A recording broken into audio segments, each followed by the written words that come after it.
আজ আমি আপনাদের সঙ্গে শেয়ার করব খুবই সহজ বেগুন চিংড়ির রেসিপি। চিংড়ি আর বেগুন দিয়ে অন্যরকম স্বাদের এই রেসিপি গরম গরম ভাতের সাথে খেতে দুর্দান্ত লাগে। নমস্কার, আমি তাপসী আর আপনারা দেখছেন তাপসীদির হেসেল। চলুন আজকের রেসিপিটা স্টার্ট করা যাক।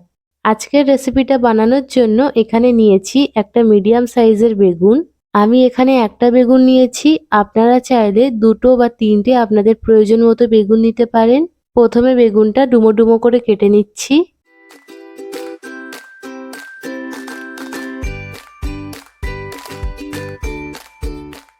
বেগুন কাটা হয়ে গেলে এখানে নিয়ে নিয়েছি কয়েকটা আলু। আলুগুলোর খোসা আগে থেকে ছাড়িয়ে রেখেছিলাম। এখন আলুগুলো ডুমো ডুমো করে কেটে নিচ্ছি।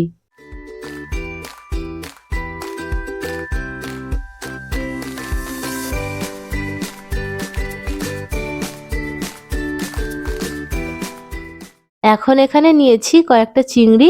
চিংড়িগুলো এখন কেটে পরিষ্কার করে নিচ্ছি।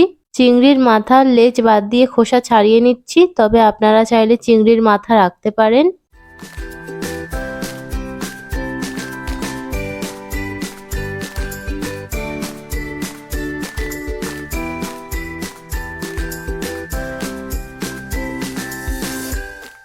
এদিকে আমার অনেকগুলো চিংড়ি ছাড়ানো হয়ে গিয়েছে, প্রায় সবকটা চিংড়ি ছাড়ানো হয়ে গিয়েছে। এখন একটা বাটিতে নিয়েছি কিছুটা পরিমাণে তেঁতুল আর এতে দিয়ে দিয়েছি জল। এখন তেঁতুলটা এইভাবেই কিছুক্ষণ ভিজিয়ে রাখবো। এবারে একটা মশলা বানিয়ে নেব। তার জন্য মিক্সার জারে দিয়ে দিচ্ছি 7-8 কোয়া রসুন, 4-5 টুকরো আদা, 4টে শুকনো লঙ্কা, 1 টেবিল চামচ গোটা ধনে, অল্প করে পেঁয়াজ কুচি, একটা টমেটো কুচি। এবারে সামান্য জল দিয়ে এটা পেস্ট করে নেব।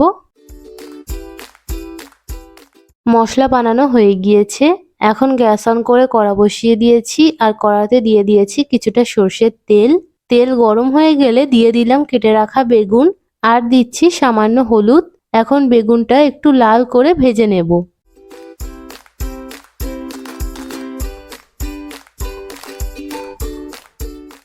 বেগুনের কালার চেঞ্জ হয়ে গিয়েছে, বেগুনটা হালকা লাল করে ভাজা হয়ে গিয়েছে।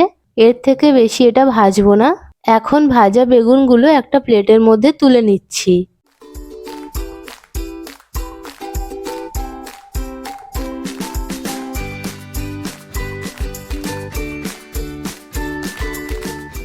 বেগুনগুলো তুলে নেওয়া হয়ে গেলে ওই তেলের মধ্যে দিয়ে দিচ্ছি একটা পেঁয়াজ কুচি, কেটে রাখা আলু, ছাড়িয়ে পরিষ্কার করে রাখা চিংড়িগুলো, 1 চা চামচ হলুদ আর পরিমাণ মতো নুন। এখন গ্যাসের ফ্লেমটা লো থেকে মিডিয়ামের মাঝামাঝি রেখে চিংড়ি, আলু, পেঁয়াজ একসাথে কিছুক্ষণ ভালো করে ভেজে নেব।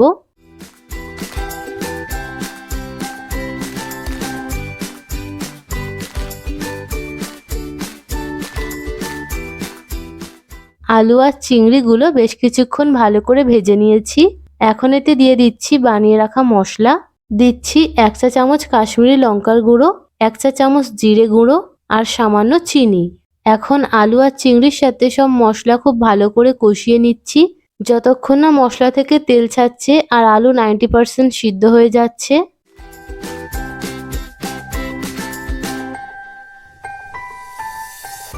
বেশ কয়েক মিনিট ধরে আলু আর চিংড়ি খুব ভালো করে কষিয়ে নিয়েছি। আলু প্রায় সিদ্ধ হয়ে এসেছে। এখন এতে দিয়ে দিচ্ছি ভেজে রাখা বেগুন আর কিছুটা তেঁতুলের গাঁথ। এখন এই সব কিছু আরো কয়েক মিনিট ভালো করে কষিয়ে নেব।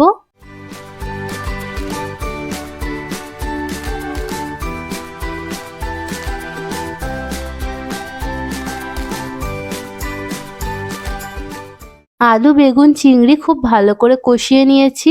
প্রায় 2 মিনিট মতো কষিয়ে নেওয়ার পরে এতে দিয়ে দিচ্ছি পরিমাণ মতো জল।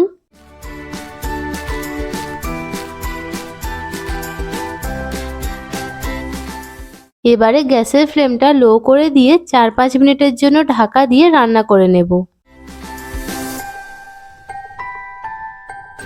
5 মিনিট পর ঢাকনা খুলে দিলাম। দেখুন তরকারি কেমন গামাখা হয়ে এসেছে আর সবজিগুলো ভালো মতো সিদ্ধ হয়ে গিয়েছে। এখন এটা রান্না করব না, গ্যাস বন্ধ করে দিয়ে তরকারির ওপর থেকে ছড়িয়ে দিচ্ছি অল্প করে ধনেপাতা কুচি আর 4টে কাঁচা লঙ্কা। এবারে এটা ঢাকা দিয়ে কিছুক্ষণ রেখে দেব।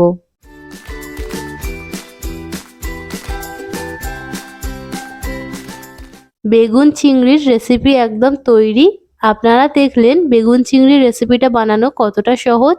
অন্যরকম স্বাদের এই বেগুন চিংড়ির রেসিপিটা গরম গরম ভাতের সাথে খেতে দুর্দান্ত লাগে। তাই এই রেসিপিটা একবার বানিয়ে দেখবেন। ভাত পাতে এটা থাকলে আর কোনো কিছুর দরকার পড়বে না। এই এক পদে খাওয়া হয়ে যাবে।